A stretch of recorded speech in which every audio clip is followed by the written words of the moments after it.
Ladies and gentlemen, welcome to the Top. This game is something special.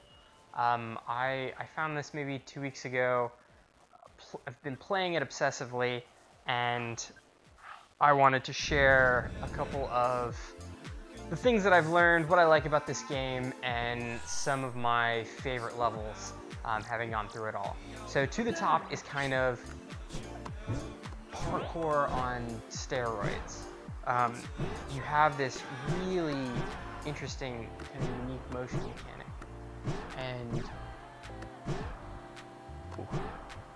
and so the way, I guess the basics of how this works is I have my hands that are projected.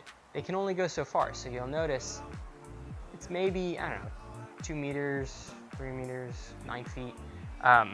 And if I'm going hand by hand, I can, kind of monkey bar my way across. But if I let go, I throw myself, and you're kind of launched out of a 45-degree angle out of your head. So if you kind of imagine yourself as a unicorn,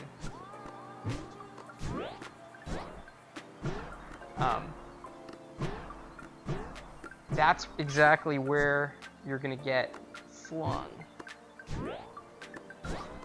And it works. Oh man, this is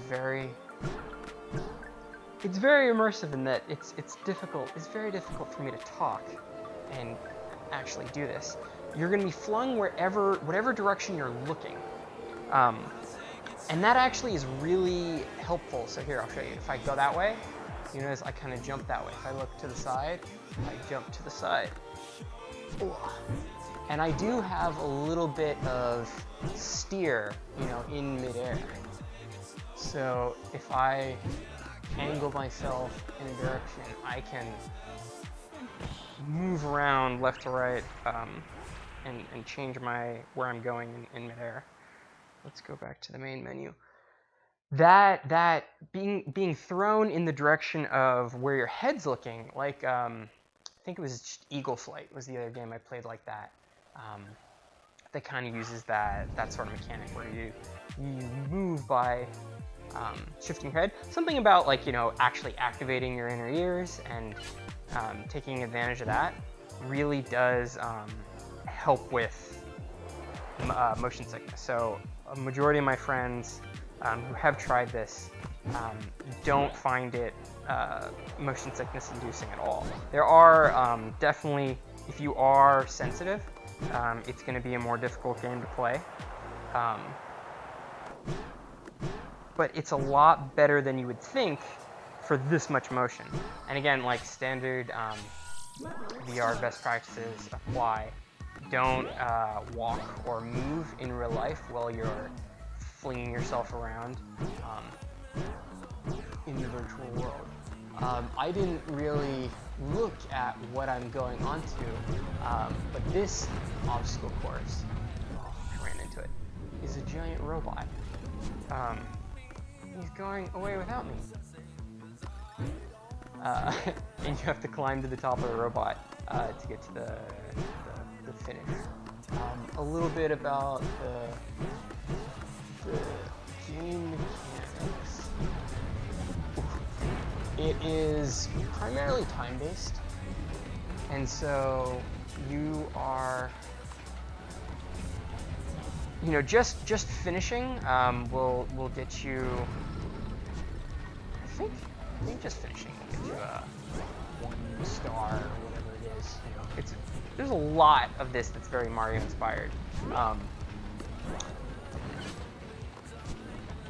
Finishing. Ooh. No. And I can teleport back. Finishing within the kind of time goals that it gives you, you jump into something that kills you, which is not the best mechanic. And it really only happens for this level. Oh my gosh.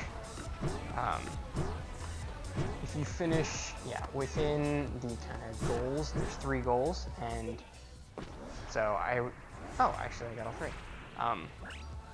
You get those. There's also like Mario, There are these geomes. They're just like crystal little icony things that are spread around the various courses. And by collecting all, however many there are, for this one there's 13, that will earn you a star or a goal or whatever they're going to call it as well.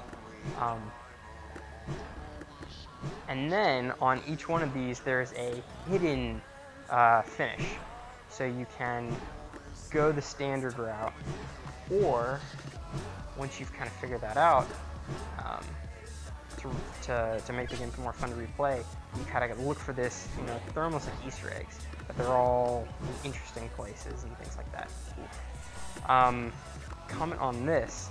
I really like this. Again, once you get a sense for the whole turning and directing yourself with your head, when you kind of lean, you can strafe the sides of things quite well. It really does work. And oh no, as I screw up. A big thing, big tip here. There is so you see, I almost didn't make that jump.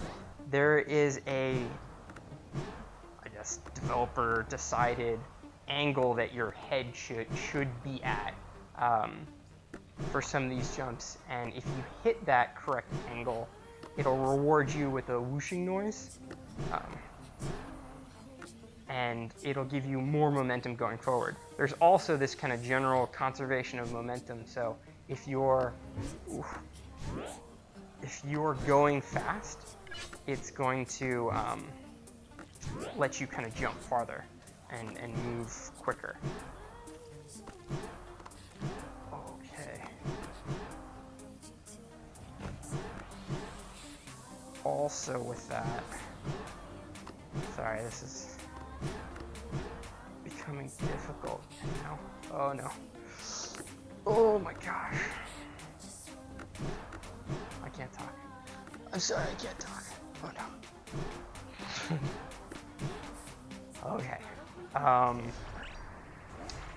was talking about momentum and things like that. Oh, there's this other. I'll kind of show it in the next one. Besides being able to point yourself where you want to go, you also kind of control the, like I was saying, that 45-degree angle out of your forehead being a unicorn. If you angle your head up and down, like if I point up, I'll kind of go like straight up, like you saw there. And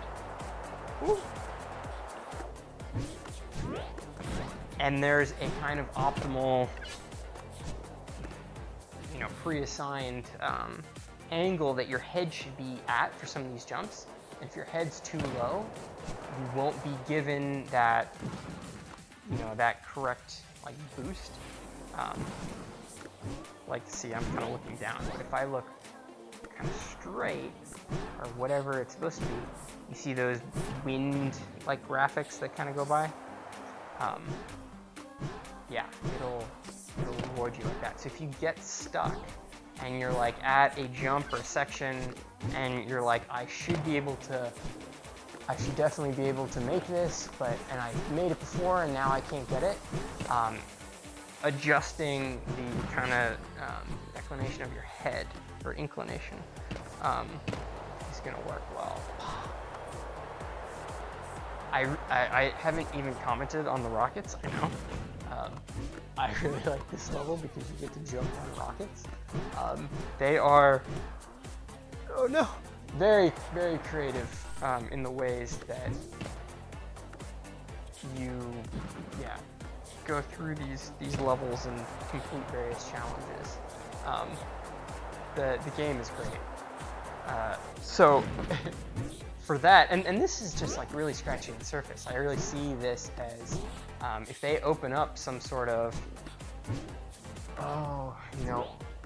library or SDK for users to create levels. Maybe it doesn't have to be full. They have like a Halo Forge mode. Woo! This is like a sliding mechanic that you have in some of them. So when you're sliding, wherever you're pointing your hands, is where you're gonna go. Maybe they don't have to have like a Halo Forge mode, but just allowing other developers to kind of come up with new levels. Oh man, this is infinitely playable.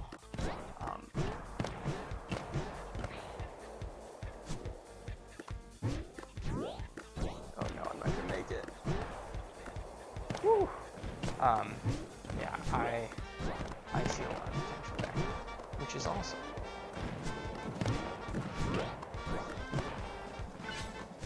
And what else was I saying?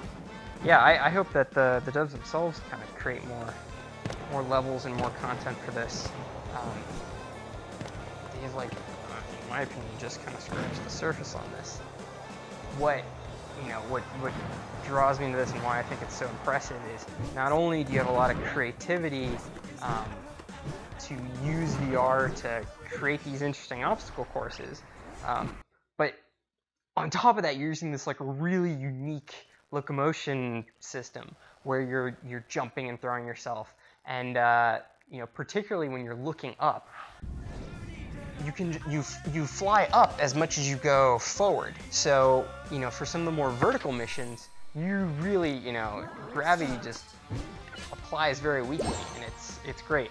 This is very interesting. I think this was someone's pet project where they're like, I want to turn your hands into turbines, and then apply a little power, and you can fly, and it's pretty great. The way it seems they want you to do this is kind of to have a jetpack, but I kind of like this, be an Iron Man and doing that. Whoa. Okay. My other comment on this, I think, having this kind of capability to go jumping and flinging and all that, when you think about it, you've got the two core locomotion mechanics for a sweet Attack on Titan game. If you imagine this is my ODM gear, and this is, my little grapply hook thingies that I'm shooting out, yeah, that would be sweet. So I'll link to some examples of like how that's been tried in the past, but this would make it sweet. Land in the boat. Nope. Anyway, let's go to the final thing I'm going to show here, which is the final level. The reason I'm doing this, I like that they were like, final level, you need a final boss. And they did that. And so the course literally is a final boss, and it's a giant lava rock monster. And you're on these like little glowy mushroom things. Oh no. What's up? Just to like freak you out. Not as unnerving for you as it is for me, but sometimes you got it. Yeah, so this level, again, it just kind of shows you. Oh no! Oh no! Oh, I missed him. Whoa! Oh, that's interesting. I haven't actually tried that. I tried one part. I don't think it was this level, or this first part, but I tried at the second chase sequence to find a way to get behind him so you don't have to stress over going fast. And I couldn't do it. They had like kind of made that impossible. Okay. Now you're going way too slow. Way faster.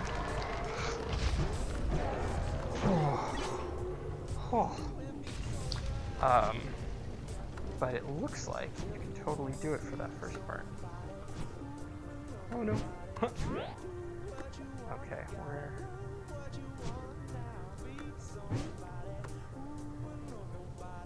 Ooh. Who knows what these things are? From ball to ball here. Over the lava field. Okay. Let's see. Oh no, no. That's annoying.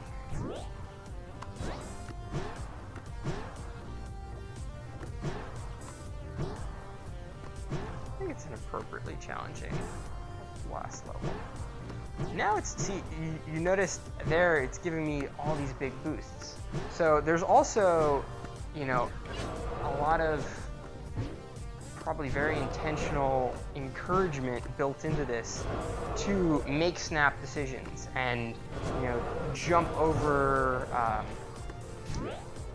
jump through obstacles and this and that.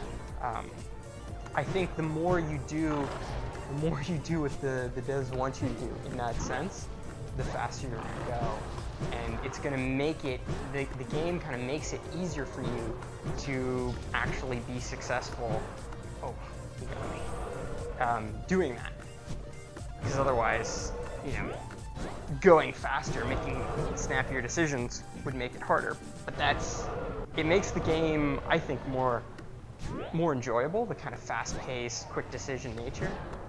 You're kind of looking around, trying to go fast. Sound like Sonic. Can't talk. Let's just focus on not being eaten. Oh no.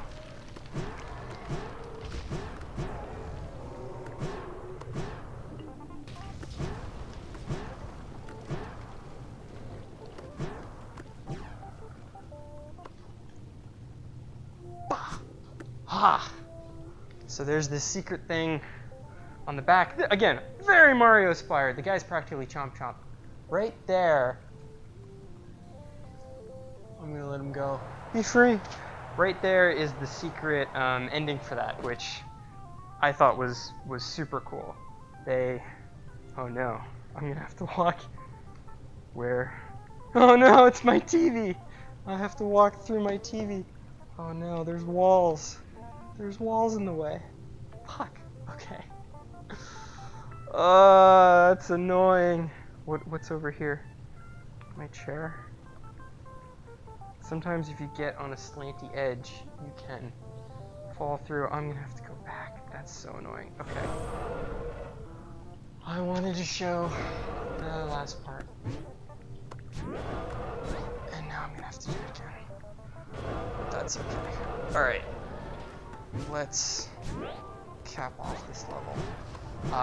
So, now that we're at the end of the video, this is probably going to be relatively long if I play the whole thing end to end. And I've been playing, I don't know, maybe for a couple minutes before this. Oops. Not fast enough. Probably been playing for approaching the half-hour mark. With, I don't know, I find with pretty much all virtual reality games. This one though, not in particular, but just, you know, definitely. When you play for an extended period of time, and the definition of extended changes person to person, it can become, you know, it just kind of wears on you. You have only so much VR endurance, I find. And so this one, definitely throwing yourself around and being in a fast-paced kind of environment like this. And I find that it's particularly like how much I'm focusing and like really trying hard. The more I do that, the more intense I am, the more like motion sickness inducing it can be. So that I won't lie, that can be a factor with this. But otherwise, very impressed with the developers on this. Highly, highly, highly recommend this game. It is well worth you to try it out. Let me know what you thought about this video. This is I'm trying out using my VR for more than just dicking around and playing video games. I kind of want to share some of these experiences, games, content, interesting stuff that I come across. Also, let me know, this is a kind of experimental. For a game like this, you need to be able to see more of what I see because, again, it's so fast paced. So I wanted to give you the full kind of fisheye view, as much as I could, reasonably capture. Um, that being said, thank you thank you so much for watching, and hopefully, if I make more videos, I'll see you in the next one.